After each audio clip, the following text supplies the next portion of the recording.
शंकरस्य वै, जो प्रत्येक दिन गोधूम कहते हैं गेहूं को, भगवान शिव के ऊपर गेहूं के दाने चढ़ाते हैं। साबुत गेहूं से भगवान की पूजा करते हैं। गेहूं को भी पहले धोया जाता है, फिर सुखाया जाता है, फिर भगवान महादेव के ऊपर उसको चढ़ाया जाता है। उससे क्या होता है वो भी सुन लें आप। गेहूं चढ़ाने के इतने फायदे हैं, आप लिख नहीं पाओगे। वैसे मैंने बोला है कि कॉपी लेके आइए, डायरी लेके आइए और इन पॉइंटों को उसमें लिखिए। ये सब बातें आप पहली बार सुन रहे हैं।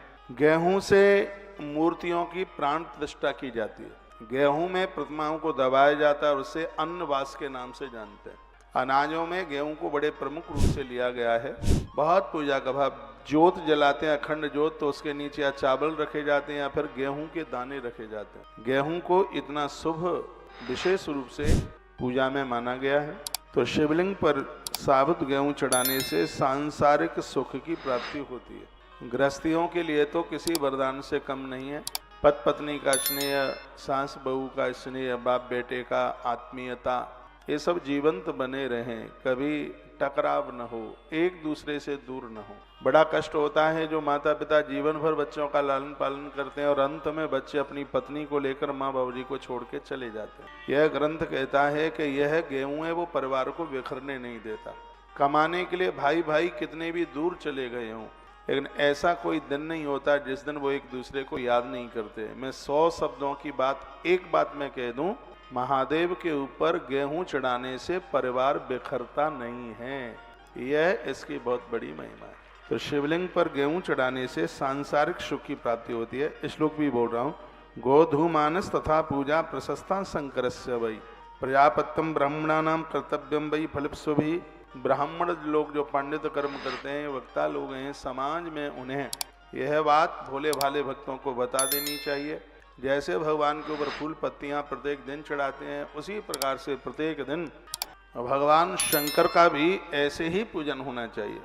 तो आप क्या सुने? गोधूमानस तथा पूजा प्रशस्ता शंकरस्य वै। गोधूम गेहूं को कहते हैं। भगवान शिव के ऊपर गेहूं चढ़ाए जाते हैं, साबुत गेहूं। इससे महादेव बहुत खुश होते हैं। इससे परिवार विखंडित नहीं होता, परिवार के लोग इधर उधर नहीं भागते। परिवार को एक संगठित जीवन जीने के लिए प्रत्येक दिन ये गोधूम यानी गेहूं भगवान के ऊपर चढ़ाइए। मैं चढ़ाता हूँ इसलिए क्योंकि आप मुझसे दूर न जाएं, इसलिए यहाँ जुड़े रहें। गेहूं चढ़ाता हूँ मैं शिव के ऊपर। ये संगठित बनाता है, अपनों को अपनों से दूर नहीं करता। यह इसकी बहुत विशेषता है। जिन बहनों को लगता है कि मेरा आदमी मुझसे दूर भाग रहा है, बेटा दूर जा रहा है, पति दूर जा रहा है या घरवाली बात नहीं मान रही है, आप चढ़ाना शुरू कर दीजिए। नहीं फायदा मिल जाए तो मेरे ऊपर फाइन लगा देना आपके, आपने कहा था कुछ मिला ही नहीं। परिवार संगठित रहेगा। मुझसे नकली बातें आती नहीं है, मेरी हर बात में वजन होता है क्योंकि मैं ग्रंथ के साथ बात कहता हूँ।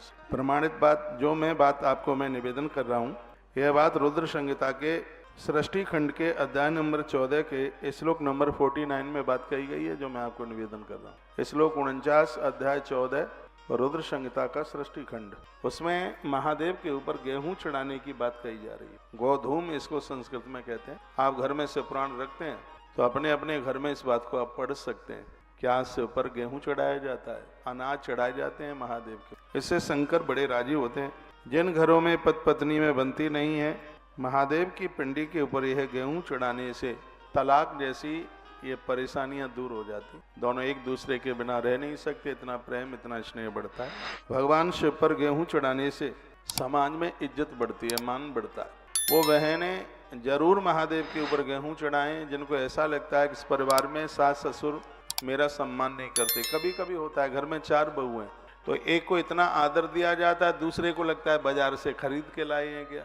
एक बार के लिए लोग भोजन के बिना रह लेंगे, लेकिन भाई सम्मान तो सबको चाहिए। बड़ा बुरा लगता है जब परिवार में सम्मान नहीं मिलता है, परिवार बिखर जाते हैं, टूट जाते हैं। तो भगवान शिव के ऊपर गेहूं चढ़ाने से समाज में आदर मिलता है, सम्मान बढ़ता है।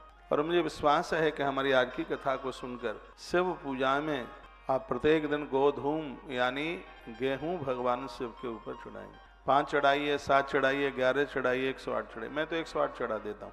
फिर गेहूं को लेकर के कबूतरों को डाल दो, जीव जंतुओं को डाल दी। कोई बहुत ज्यादा इसमें रकम लगने वाली नहीं है और फायदे इसके बहुत ज्यादा है। सुन रहे हैं, समझ में आ रहा है?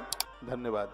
अगली बात, भगवान शंकर पर गेहूं चढ़ाने से घर में कभी भी अन्नपूर्णा की अन्न की कमी नहीं आती। जैसे काशी में महादेव के पास मां अन्नपूर्णा बैठी है, जो शंकर के ऊपर गेहूं चढ़ाएंगे माता अन्नपूर्णा उनके घर में आके विराजित हो जाएगी, उनके घर से कभी कोई भूखा नहीं जाएगा। बड़ी बरकत होती है पुराने गेहूं में नया, पुराने अनाज में नया अनाज आकर के मिल जाए। हाँ, थोड़ा टाइम बदला है, समय बदला है। अभी मैं गेहूं के कुछ खाने वाले गुण भी आपके बीच में कहूँगा। गेहूं खाने में भी कहाँ कैसे कितना फायदा नुकसान है वो मैं आपको अभी अभी निवेदन करूँगा।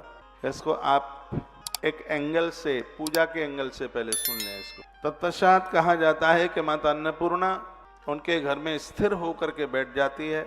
जिनके घरों में भगवान शिव के ऊपर गेहूं चढ़ाए जाते हैं, घर में भूत प्रेत की यदि कोई बाधा है तो महादेव के ऊपर गेहूं चढ़ाने से यह भी दिक्कत खत्म हो जाती है, यह भी परेशानी दूर हो जाती है। शिवलिंग पर गेहूं चढ़ाने से बच्चों के विवाह में आने वाली बाधाएं दूर हो जाती हैं। शिव के ऊपर गेहूं चढ़ाने की यह महिमा है और इससे वैवाहिक जीवन में सुख और शांति मिलती है। पति और पत्नी दोनों के बीच में स्नेह होता है, आत्मीयता होती है और गेहूं के चढ़ाने से संतान का सुख माता पिता को प्राप्त होता है। यह बहुत बड़ी बात है। वृद्ध टूट जाते हैं जब उनके बच्चों से अपनत्व जैसी भावनाएं नहीं मिलती हैं, तो गेहूं महादेव के ऊपर चढ़ाने से बच्चों का सुख माता पिता को प्राप्त होता है। ऐसा नंदी कार्तिकेय जी को सुना रहे हैं, ब्रह्मा जी नारद जी को सुना रहे हैं, सूत शौनक ऋषियों को सुना रहे हैं, सनत कुमार व्यास को सुना रहे हैं और हम आपको सुना रहे हैं। तो कई जगह यह चर्चा हो रही है। बड़ा अद्भुत ग्रंथ है। शिवलिंग पर गेहूं चढ़ाने से नारी का बांझपन दूर होता है। शिवलिंग पर गेहूं चढ़ाने से गर्भ में संतान की सुरक्षा होती है। इसको ठीक करो भाई। शिवलिंग पर गेहूं चढ़ाने के इतने बड़े फायदे हैं, तो इनसे चूकिए नहीं।